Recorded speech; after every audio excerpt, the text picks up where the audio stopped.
Moira Gaha, head coach of the Netball NSW Blues, just finished up week 5 in Canberra at the AIS Arena.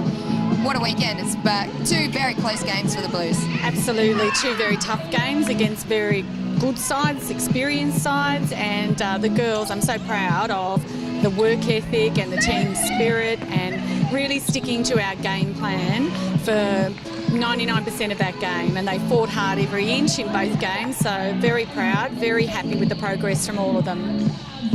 They're almost identical scorelines for both games, starting with Queensland Fusion. Again, you were ahead at three-quarter time, and it's just that last quarter that kind of came over the end.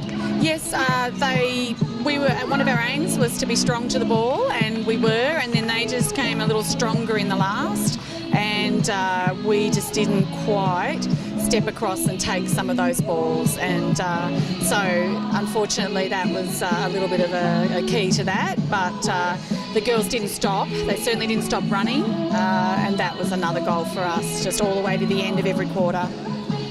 We've just finished a physical encounter against the Western Sting. Same again. Both sides actually made a lot of changes for the final quarter to kind of finish off quite strongly. Yes, that's right. We're really proud of the fact that the teams we've played haven't been able to run out a game. They've decided that we were too strong and that they needed to make changes and try something different to see if they could crack us, and full credit to our girls. And part of this is also about our girls learning to come on and off, when to start, if they've got to come in a timeout or in a quarter break. So we're trying to give them all of those experiences so they can, whatever time they go on a court, they're switched on and ready to go.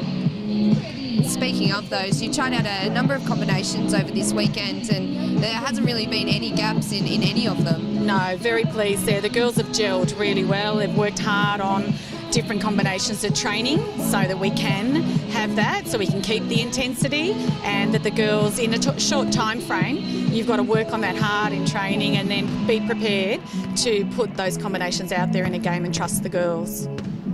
So you're back on the training track this week, ahead of going to Victoria this weekend for week 6 of the ANL. What are you looking at improving on this week?